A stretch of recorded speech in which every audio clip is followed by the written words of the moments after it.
Oh, ya. Shalom, selamat. Stop. Tunggu. Shalom, selamat berjumpa dalam pendalaman Alkitab sesi yang kedua untuk jemaat GBI Rayon Tanjung Pinang dan cabang-cabangnya, dimanapun Anda berada dalam kondisi wabah dan kita harus ada di rumah, ya kecuali keluar harus dengan prosedur yang benar, pakai masker, jaga kesehatan, lebih baik menjaga, ya mencegah daripada kalau sudah kena susah. Walaupun tetap ada harapan dan kuasa Tuhan atas mereka yang terkena penyakit dan sembuh. Kami ada program mengenai talk show COVID dan menghadirkan kesaksian mereka-mereka yang sembuh.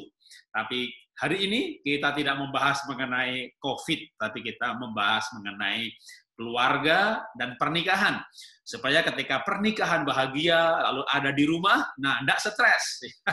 Karena kalau nggak boleh pergi kemana-mana, lalu di rumah stres, nah matinya bukan karena mati COVID, tapi berantem suami istri, gebuk-gebukan suami istri, stres lalu mati.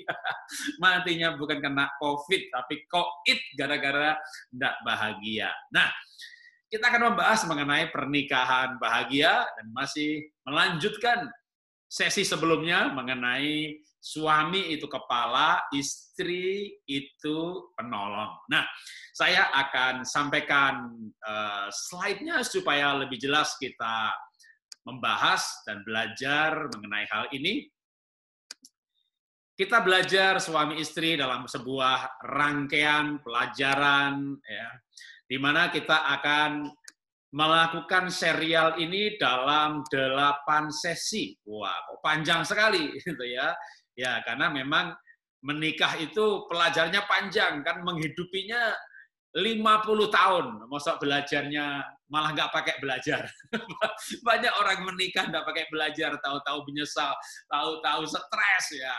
Kita belajar mengenai suami istri, kita mulai dengan suami dulu. Bahwa suami adalah kepala yang bertugas mengasuh, merawat, atau mengasuh dan merawat ini kalau saya jadikan satu, itu bisa diwakili dengan menggembalakan. Nah, seorang suami yang baik akan menghasilkan, ya, cerminnya adalah istri yang baik. Maka ada sebuah quote, a good husband makes a good wife. Ini dari John Florio. Ketika seorang istri, wah, perilakunya kayak setan gitu. Nah, kenapa istrinya kayak setan? Karena itu cermin. Jadi yang ditabur itu yang dituai.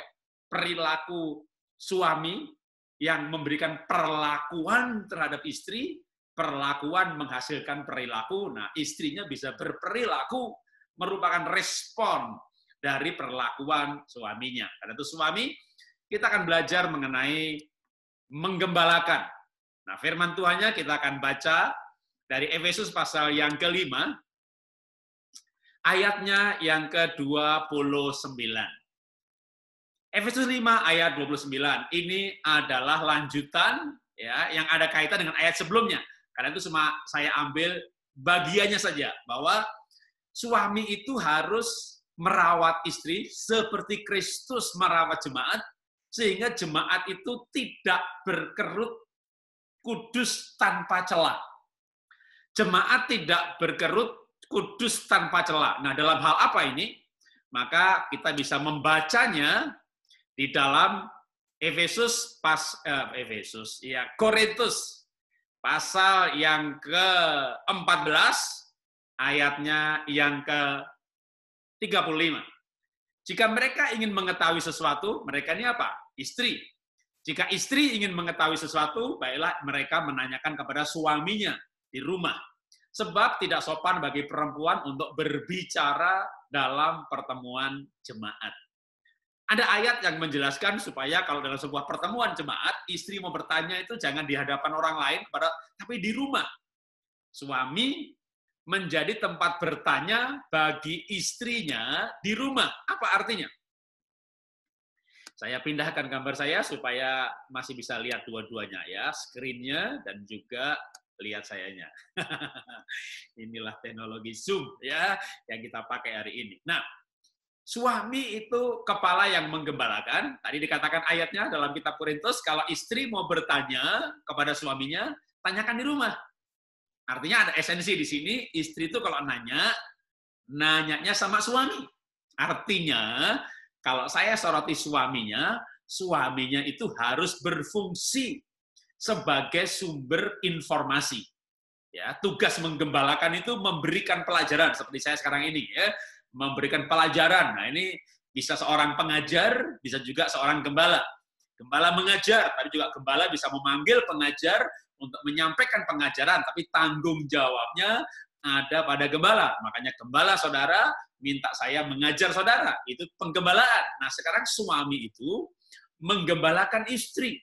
Makanya istri kalau ada pertanyaan, nanyanya sama suami. Artinya suami harus menjadi sumber informasi bagi istri. Nah, dalam hal apa suami itu harus menjadi sumber informasi bagi istri? Suami sebagai kepala terutama harus menjadi sumber patokan panutan dalam hal nilai. Ya, nilai hidup, benar dan salah, ukuran moral, begini tuh boleh apa tidak. Nah, ini harusnya tuh tiangnya itu suami. Dengan suami dikit-dikit, ya terserahlah mah, terserah kamu mah. Ya terserah kamu aja lah, ya terserah. Ini ibu-ibu jengkel. Saya berjumpa dengan banyak ibu-ibu wanita yang jengkel. Saya jengkel Pak Jarod. Tapi suami saya itu serba terserah gitu. Lah kepala kok terserah. Kasih pengarahan. Nah, kecuali kalau bukan hal nilai, ya, bukan nilai, bukan moral, bukan ajaran, bukan tujuan hidup, bukan kebenaran firman. Pak, aku beli lombok se-on apa 2 on. Nah, itu kayak gitu ya jangan ditanyakan ya. Nanti suaminya terserah kamu nanya lombok, beli beras 1 kilo atau 2 kilo nanya gitu ya. Dalam hal nilai. Nah, dalam hal apa seorang suami diharapkan sebagai sumber informasi moral, ya, informasi, nilai, dan moral. Selain itu, sebagai seorang gembala, ya, tentunya adalah menggembalakan, mendewasakan. Jadi tugas menggembalakan itu mendewasakan. Seperti Kristus menggembalakan jemaat, suami menggembalakan istri. Sampai jemaat itu tidak bercacat celah, kudus, sempurna di hadapan Tuhan. Artinya sampai jemaat menjadi dewasa. Kristus menggembalakan para muridnya, sampai murid-muridnya akhirnya juga bisa melayani, memberitakan firman, bahkan berdoa untuk orang sakit, mereka memberitakan, wah dari tidak tahu apa-apa, menjadi bisa melayani. Digembalakan sampai serupa dengan Kristus. Menggembalakan, maka itu berarti mendewasakan. Demikian juga suami, ya, suami itu tugasnya menggembalakan, mendewasakan. Saya berikan istilah di sini adalah mentoring. Dalam bahasa Jawa disebut ngemong. Ngemong itu anak kecil, nah, kekanak-kanaan, ya kan? Diemong, ya, digembalakan atau didewasakan. Kenapa? Karena hari-hari ini ada istri itu justru yang kekanak-kanaan. Memang biasanya, ya, biasanya tuh suami yang kekanak-kanaan, ya, sampai ada ibu-ibu itu bilang begini, tuh Pak, suami saya itu Pak, anak saya itu 3 loh Pak, ya, suami ini kayak anak, gitu.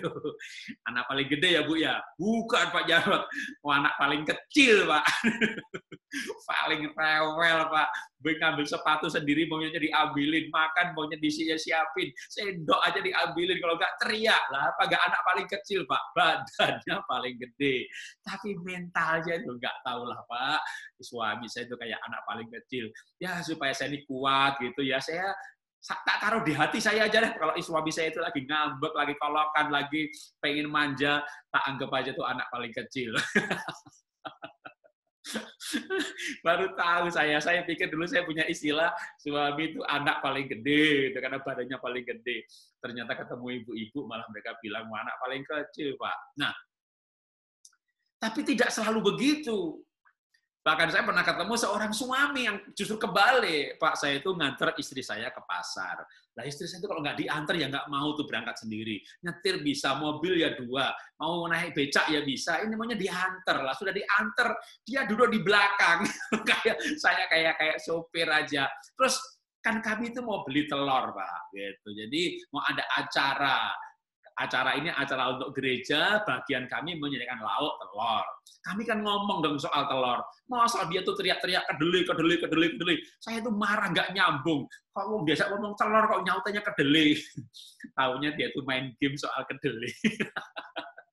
Ini istri yang kekanak-kanakan main game aja kerjaannya. Lah, gimana nih Pak kalau istri saya tuh main game? Kayak anak kecil Pak, ngambek kadang. Kalau nggak dikasih uang ngambek, nggak disayang ngambek, nggak diperhatikan ngambek, minta sesuatu nggak dituruti ngambek. Waduh, ngambeknya macem-macem Pak. Dari mulai ngambek bicara, ngambek masak, ngambek ngurus dapur, ngambek bersihin rumah. Yang paling bikin pusing 7 keliling, ngambek melayani saya sebagai suami. Waduh, ini bisa darah tinggi, bisa uban keluar semuanya, botak. Mati lebih cepat, tua lebih cepat karena istrinya ngambek. Nah, tugas suami sekali lagi adalah menggembalakan. Menggembalakan itu memang harus sabar. Kan jemaat juga begitu, kadang ada yang ngambek, kayak anak kecil, memuridkan. Makanya kalau orang Jawa, maaf nih yang bukan bahasa Jawa gitu ya, ngemong. Suami itu ngemong istri, ngemong itu kayak didik anak yang kecil gitu. Masih kecil diurusin, itu namanya ngemong. Nah, kalau nggak mengerti ngemong, ya udah kita pakai aja terminologi Alkitab, yaitu menggembalakan. Nah, menggembalakan itu membuat yang tidak dewasa menjadi dewasa. Kalau sekarang istri tidak dewasa, ya didewasakan. Dengan cara gimana istri didewasakan? Diberi kesempatan, lalu dimonitor. Diberi kepercayaan, lalu diawasi. Kalau salah ditegur, ngambek Pak. Nah, jangan lupa, kalau dia benar, diberikan pujian, diberikan apresiasi, ya, diberikan ciuman, diberikan pujian, tentu pujiannya harus wajar. Paling tidak nih kalau nggak pujian, bilang terima kasih. Terima kasih ya Mah ya, kamu masakannya hari ini enak. Terima kasih ya Mah, kamu belanjanya kok pintar sih sampai ada sisanya. Wah, begitu dia ada saldo sisanya, dikembalikan. Wah, dipuji. Jangan bilang tumben. Wah, dibilang tumben. Nanti dia kembali ke kanak-kanakan. Jadi, kedewasaan itu dilatih. Lewat diberi kepercayaan, lewat diberi kesempatan, maka kedewasaan muncul. Seperti anak-anak, di rumah nggak pernah dipercaya, nggak pernah dewasa. Di sekolah, dipercaya menjadi pengurus kelas. Ketika dipercaya, kepribadiannya bangkit. Tuhan Yesus mempercayai pada Petrus. Petrus gagal, dia mengaku tidak kenal Yesus, dia menyangkal, tapi Tuhan berkata kepada Petrus, apa kamu mencintai aku? Dia nggak bertanya, kamu bersalah kan? Kamu nggak sempurna, kamu tidak layak melayani. Enggak. Tuhan tanya, satu yang paling penting adalah, apa kamu mencintai aku? Begitu Petrus menjawab, aku mencintaimu, diberi kepercayaan. Suami nggak sempurna, istri nggak sempurna, tapi kalau dia ada cinta, maka cinta itu akan mendorong kita untuk lebih dewasa. Tapi kalau pasangan menyatakan cintanya, berikan kepercayaan. Tuhan Yesus berikan kepercayaan.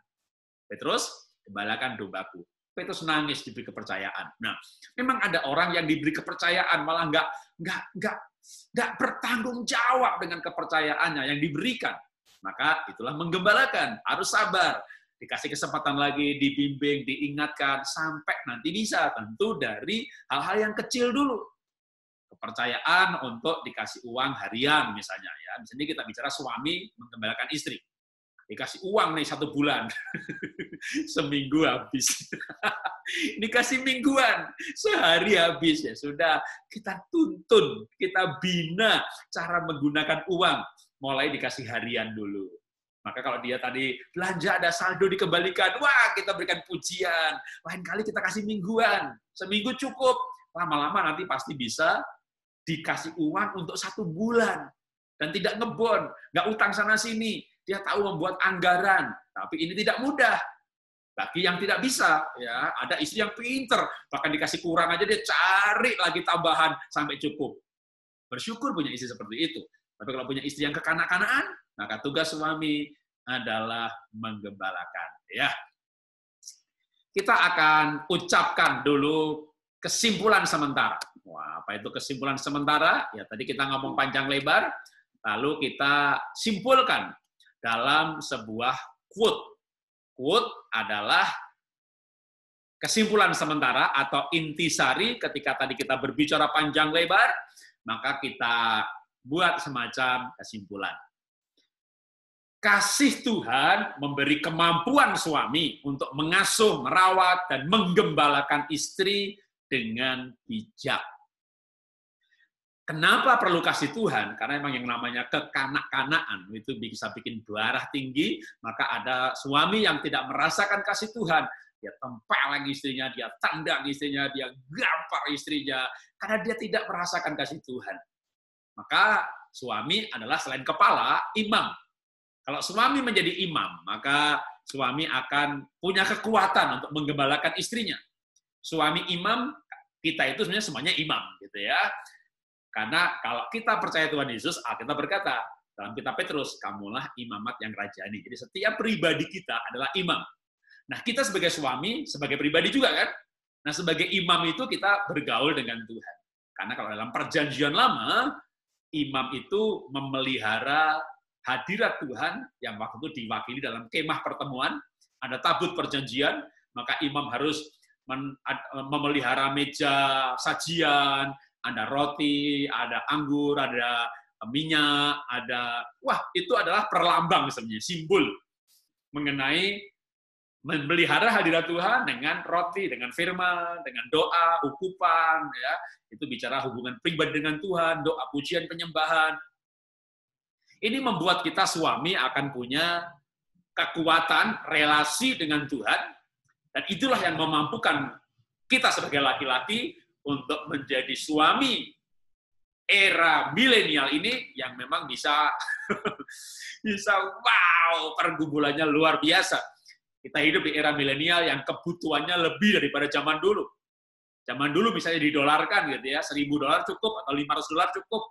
Sekarang ada gadget, ada mall, ada pulsa, ada internet, ya. Ada macam-macam. Sehingga akhirnya kebutuhan itu mau dikurs pakai emas atau dolar pun ya kebutuhannya banyak. Dulu kan nggak butuh pulsa, nggak butuh ke mall, hidup jadi sini-sini aja cukup. Maka tantangan sebagai seorang suami untuk menghidupi keluarga tinggi sekali, membuat stres, dan ketika stres ini kita lupa bahwa kita imam.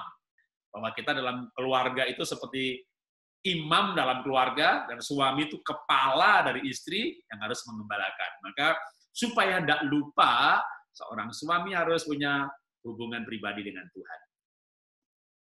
Sekarang kita lanjutkan lagi dalam segmen atau pelajaran berikutnya, dan mengenai pernikahan. Terutama dari sisi nanti ini istri, ya. Ketika seorang wanita dan tentunya juga pria, ya, laki-laki. Orang menikah, semua orang, nggak pria, nggak wanita. Kita menikah dengan pengharapan. Ya, harapannya apa sih? Kalau ini gambarnya saya biar lebih jelas, saya singkirin sedikit.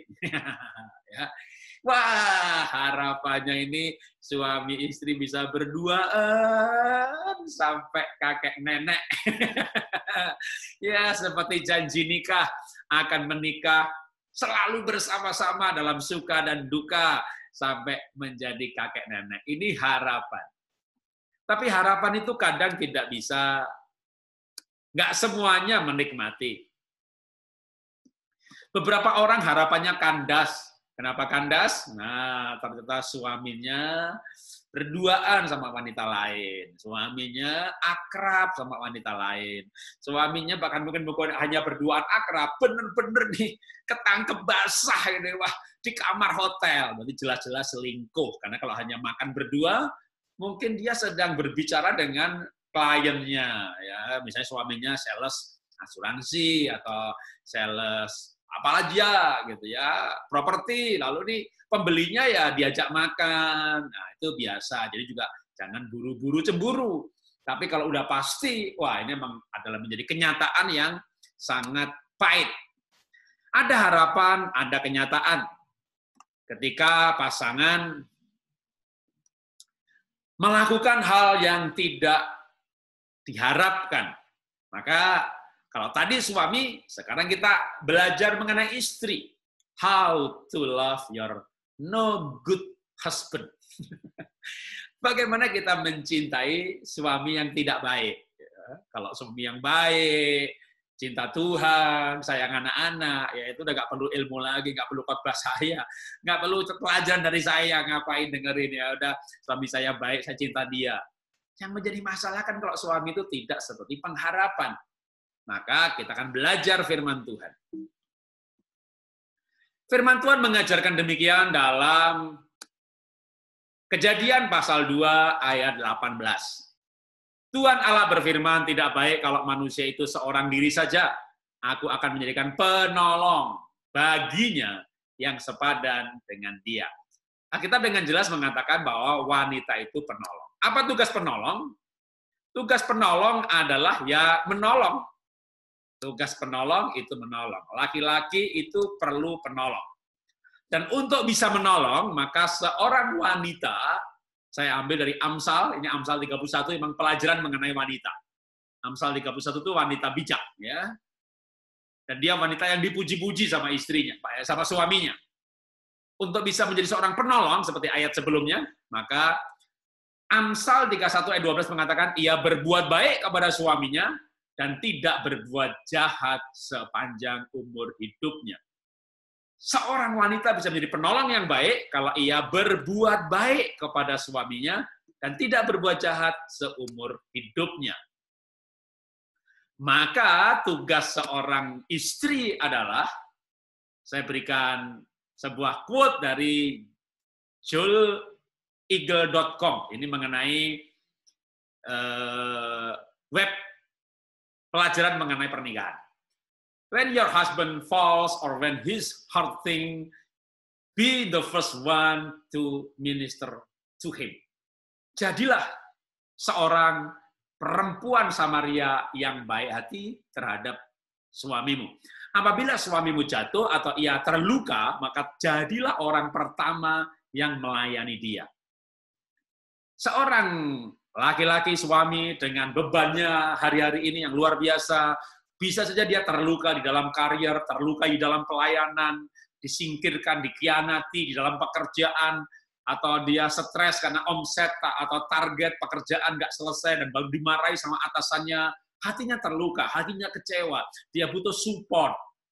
Jangan pulang ke rumah bukan support, kamu sih, aku udah bilang apa, wah sudah jatuh ketimpa tangga, diinjek-injek malah, makanya dia malas berbicara. Banyak suami malas berbicara karena istrinya tidak memberikan support. Ketika dia salah, dia tahu dirinya salah, dia nggak perlu disalahkan. Tapi kalau disalahkan, aku udah tahu udah salah, akhirnya dia malas berbicara.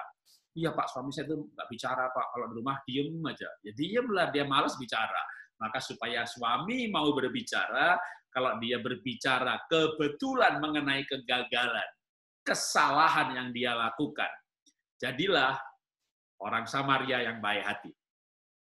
Tuhan berfirman tadi dalam kitab Kejadian bahwa tidak baik seorang laki-laki seorang diri saja, aku akan jadikan penolong. Penolong dalam hal apa yang diharapkan seorang laki-laki?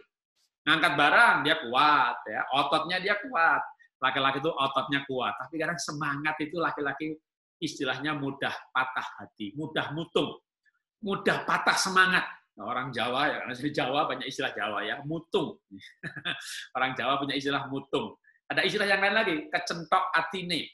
Memang banyak laki-laki yang tough gitu ya, semangat, wah luar biasa. Cuma kadang-kadang kalau sudah gagal, dukuk, semangatnya habis. Malah kadang wanita tekun, laki-lakinya suaminya bangkrut usahanya, ibunya tekun, usaha lalu bisa. Nah, maka tugas seorang istri adalah menjadi penolong yang memberikan semangat, memberikan kata-kata dorongan. Saya tidak selalu sukses.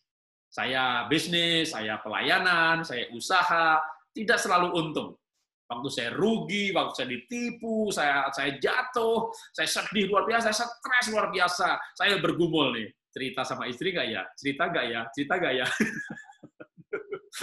Saya punya teman begini, teman-teman di kantor, teman-teman bisnis itu akhirnya saya tahu, ternyata yang namanya laki-laki itu sanggup menghadapi kerugian, sanggup menghadapi kegagalan. Apa yang tidak sanggup dihadapi oleh seorang laki-laki, kami bisnismen, kami entrepreneur, kami pedagang, kami sanggup menghadapi kerugian. Lalu apa yang tidak sanggup? Nah, cerita sama istri kalau rugi. Nah, itu nggak sanggup. Menghadapi kerugian sanggup. Tapi cerita sama yang satu itu, wah nggak sanggup deh. Pengusaha ketemu pengusaha, wah saling bercerita, aku rugi loh 100 juta, oh gitu ya, wah nggak seberapa, aku rugi 200 juta, wah saling bercerita, bahkan kerugian yang lebih besar, saudara, di rumah, nggak cerita apa-apa, istrinya nggak tahu kalau dia rugi. Kenapa? Banyak laki-laki tidak berani bercerita kepada istrinya. Kenapa demikian? Karena istrinya bukan penolong. Penolong yang diharapkan oleh seorang laki-laki, yaitu memberikan semangat kalau dia letih lesu, kalau dia terluka. Karena biarpun dia, walaupun dia seorang hamba Tuhan, dia seorang yang tough, dia seorang yang luar biasa, tetap saja yang namanya laki-laki itu bisa terluka. Makanya kalau saya ulangin lagi, kata-kata yang ada dalam quote ini, when your husband falls or when he's hurting, be the first one to minister to him. Jika suami Anda jatuh atau ia terluka, jadilah orang pertama yang melayani dia. Karena memang biasanya yang perasaan itu wanita ya, sehingga hatinya terluka. Laki-laki itu jarang terluka. Kalau sampai dia terluka, maka yang dia butuhkan adalah mengerti, memahami. Istri yang memahami, istri yang mengerti. Itu akan jadi penolong yang luar biasa. Apalagi yang bisa membuat seorang istri akan mampu menjadi penolong. Maka ayat ini saya ingin berikan lengkapnya ya supaya lebih jelas ya. Nah, Filipi pasal 4 ayat yang kelima. Hendaklah kebaikan hatimu diketahui semua orang. Tuhan sudah dekat. Ini memang perikop bukan mengenai suami istri, tapi mengenai kebaikan. Ada esensi yang saya mau ambil dari baik di sini. Kan tadi Kejadian berkata, istri itu penolong. Lalu supaya menjadi penolong, Amsal ini ayat mengenai wanita.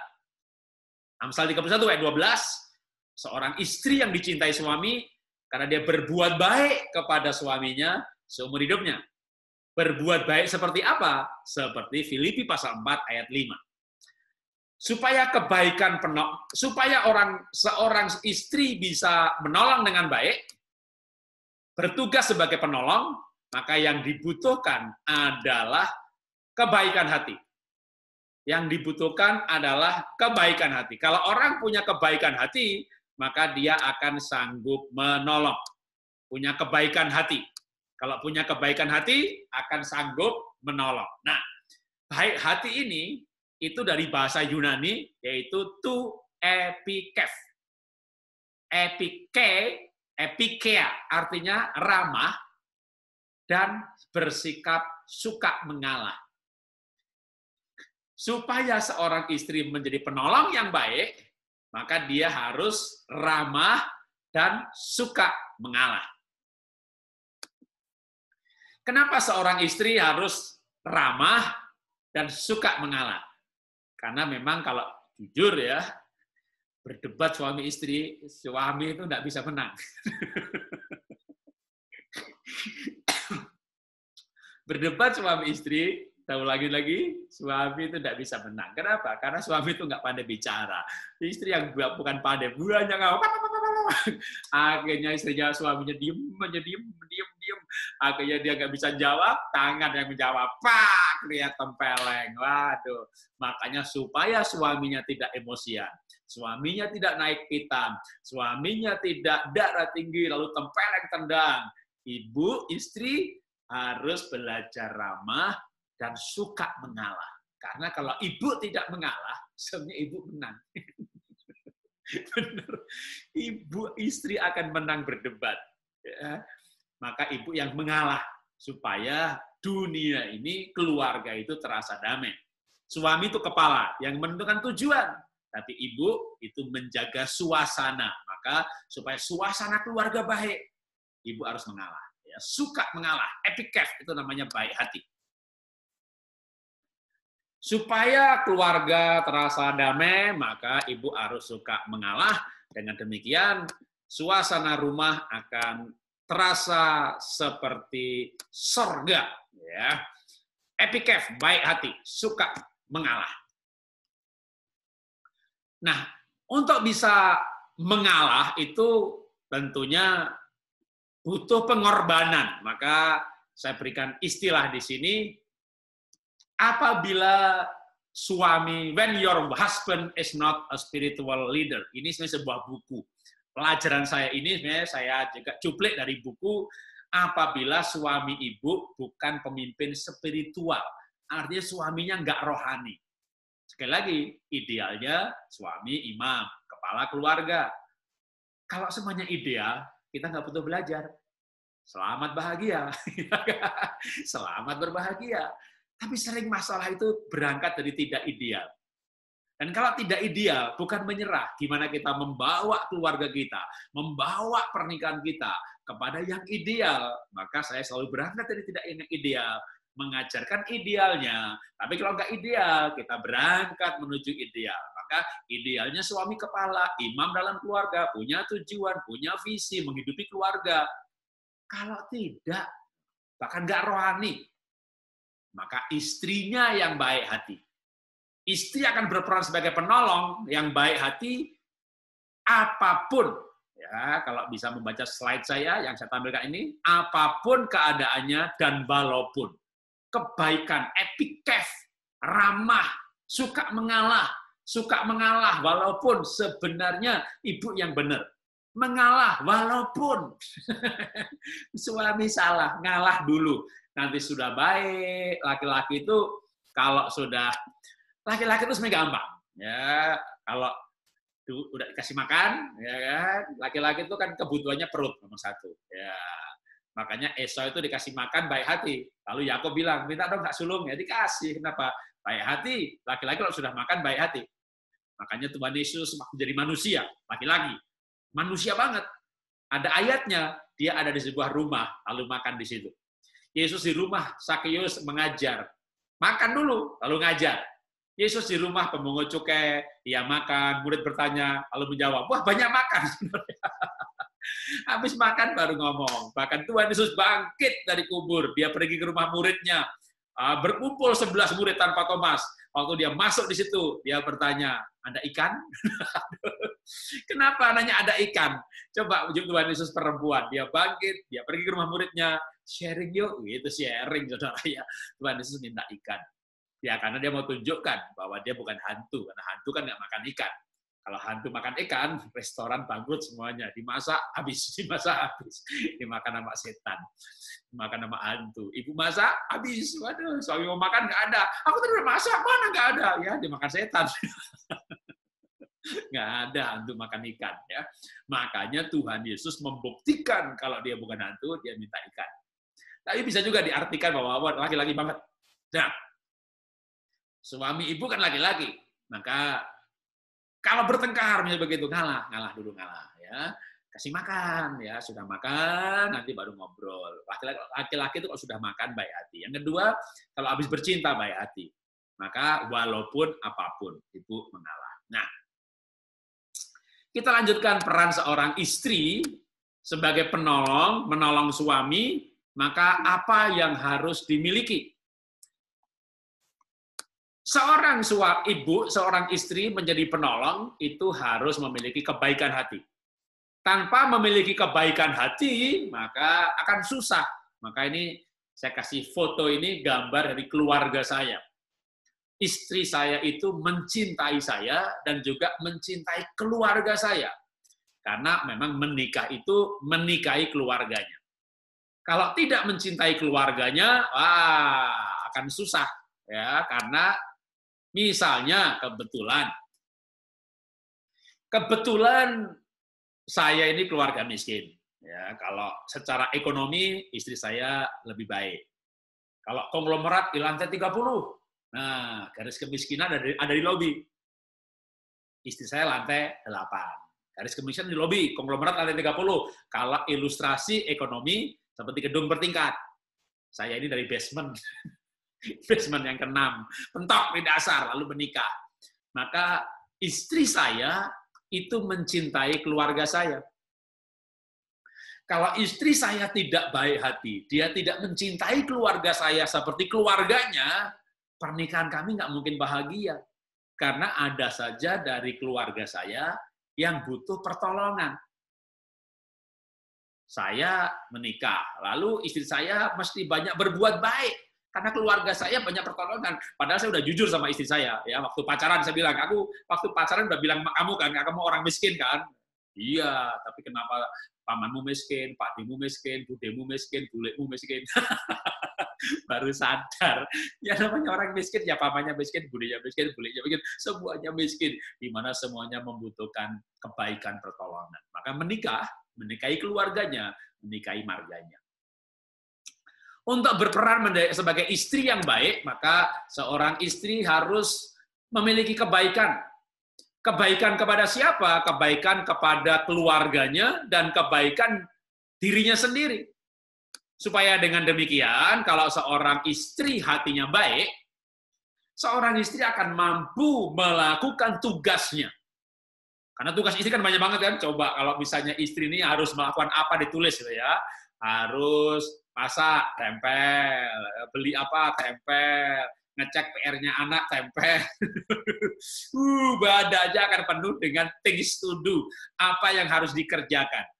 Tanpa memiliki kebaikan, capek Pak Jonan, capek deh, capek, bener pasti capek. Supaya wanita punya kekuatan untuk melakukan semua tugasnya, atau semua tugas akan mampu dilakukan, asal wanita memiliki hati yang baik. Kalau wanita punya hati yang baik, kekuatannya luar biasa. Kenapa demikian? Karena wanita itu kekuatannya di hatinya.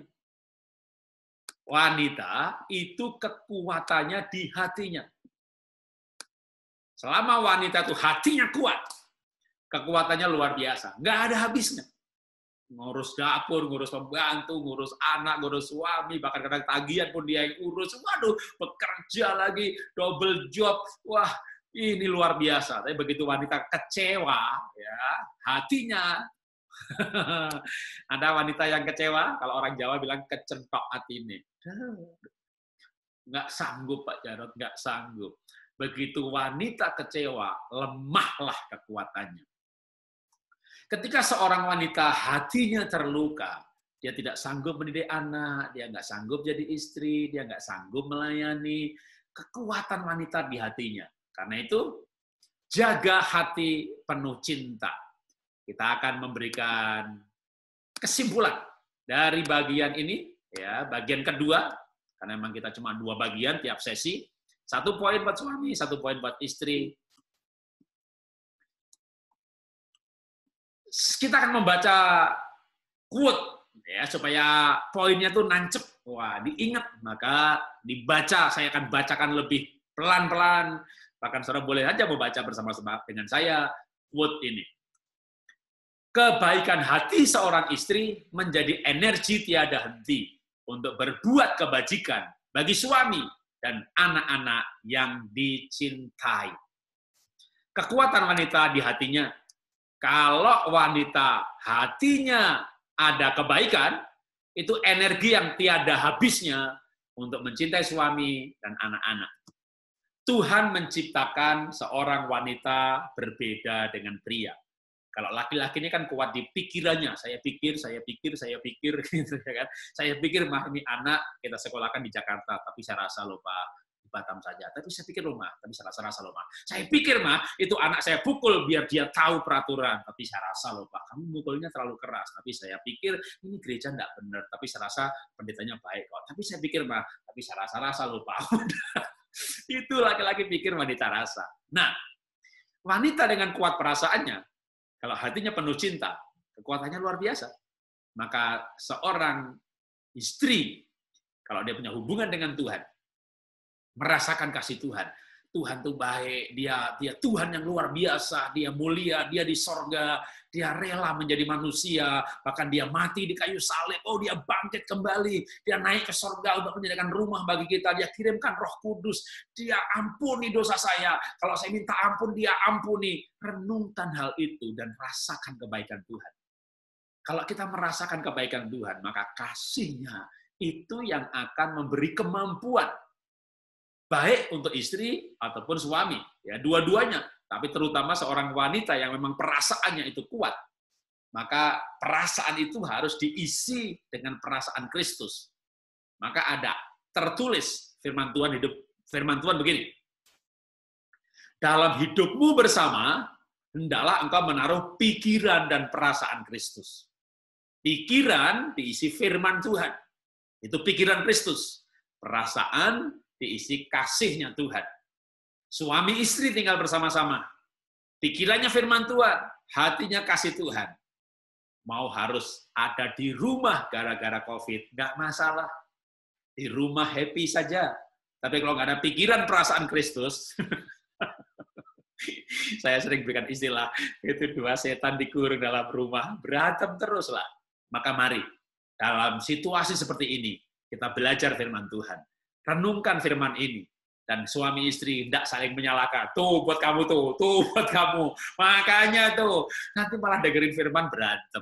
Tapi suami, dengarkan bagian untuk suami, istri, dengarkan untuk istri, dan masing-masing pribadi aja. Oh iya benar Tuhan, itu buat saya. Saya mau berubah. Tuhan, aku mau jadi suami yang lebih baik lagi, aku mau jadi istri yang lebih baik lagi. Nah, baru pelajarannya kena. Ya, mari kita berdoa bersama-sama. Tuhan, kami sudah belajar firman-Mu dan kami berdoa mengangkat komitmen kami. Ajari kami menjadi suami yang lebih baik, ajari kami menjadi istri yang lebih baik. Supaya pandemi ini menjadikan kami justru cintanya bersemi. Pandemi ini ketika kami harus ada di rumah, kami betah karena di rumah ada hadirat Tuhan. Kami belajar firman, kami merenungkan kehidupan, dan kehidupan kami dibangun. Suami menjadi kepala, istri jadi penolong, dan saling melengkapi, saling menerima apa adanya dan menguatkan. Maka kami percaya Tuhan, apapun yang terjadi, kami sanggup menghadapinya bersama-sama, karena kami suami istri menjadi tim yang kuat untuk menghadapi masalah hari-hari ini. Terima kasih Bapa, dalam nama Tuhan Yesus kami berdoa mengucap syukur. Amin. Ya, inilah pelajaran hari ini, sesi yang kedua mengenai pernikahan bahagia, menjadi suami, dan menjadi istri. Sampai jumpa dalam episode selanjutnya. Yang ketiga, serial pendalaman Alkitab, pernikahan bahagia. Tuhan memberkati.